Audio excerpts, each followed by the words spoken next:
তেহরানের রাস্তায় আজ স্লোগান নেই, আজ আছে চাপা ফিসফিস। কারণ সবাই জানে যে নামটা মুখে নিলেই বিপদ, আয়াতুল্লাহ আলী খোমেনি। কিন্তু প্রশ্ন উঠছে, এই নীরবতা কি ভয়ের, নাকি ঝড়ের আগের অস্বস্তিকর শান্তি? ইরান মানেই একটি নাম, Ayatollah Ali Khomeini, Islamic republic of ইরানের সর্বোচ্চ নেতা।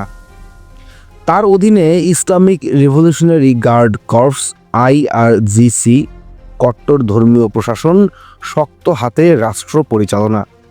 কিন্তু 2025 সালের শেষ দিক থেকে এই শক্ত কাঠামোর ভেতরেই দেখা দেয় ফাটল। তেহরান, ইস্পাহান, সিরাজ, একটির পর একটি শহরে মানুষ রাস্তায় নামে।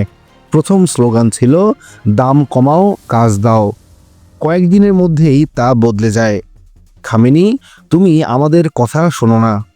পরিস্থিতি সামাল দিতে ইরান সরকার ও IRGC নেয় কঠোর সিদ্ধান্ত। দেশ জুড়ে ইন্টারনেট ব্ল্যাকআউট, গণগ্রেফতার, সংবাদ মাধ্যম নিয়ন্ত্রণ। সরকারি বয়ান একটাই, এটা বিদেশি ষড়যন্ত্র।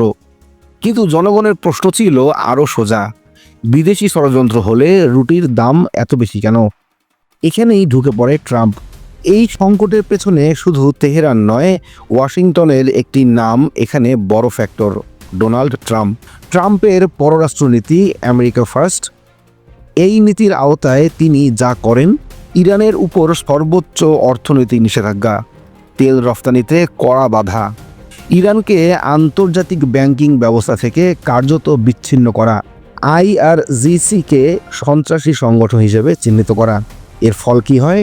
ইরানের অর্থনীতি ভেঙে পড়ে, রিয়ালের মূল্য তলানিতে যায়, সাধারণ মানুষ চরম চাপে পড়ে। অর্থাৎ ট্রাম্পের সিদ্ধান্তের বোঝা বহন করে ইরানের জনগণ। ইরান সরকার বলছে আমেরিকা আমাদের বিরুদ্ধে অর্থনৈতিক যুদ্ধ চালাচ্ছে। এটা আংশিক সত্য, কিন্তু প্রশ্ন উঠছে, এই যুদ্ধের দায় কেন জনগণের ঘাড়ে? কেন শাসক গোষ্ঠী নিরাপদ আর সাধারণ মানুষ অনিরাপদ? এখানেই ক্ষোভ রাজনৈতিক রূপ নেয়। মানুষ বুঝে যায় শুধু ট্রাম্প নয়, তেহরানের শাসন ব্যবস্থাও দায় এড়াতে পারে না। ইরান নিজেকে মুসলিম বিশ্বের নেতৃত্ব দানকারী শক্তি বলে দাবি করে, কিন্তু আজ সৌদি আরব নীরব, তুরস্ক হিসাবি, পাকিস্তান সতর্ক, আরব বিশ্ব বিভক্ত। কারণ সবাই জানে ইরান দুর্বল হলে মধ্যপ্রাচ্যের শক্তির ভারসাম্য ভেঙে যাবে। গাজা, লেবানন, সিরিয়া সব জায়গায় প্রভাব পড়বে। আজ ইরান দাঁড়িয়ে আছে দুই আগুনের মাঝে।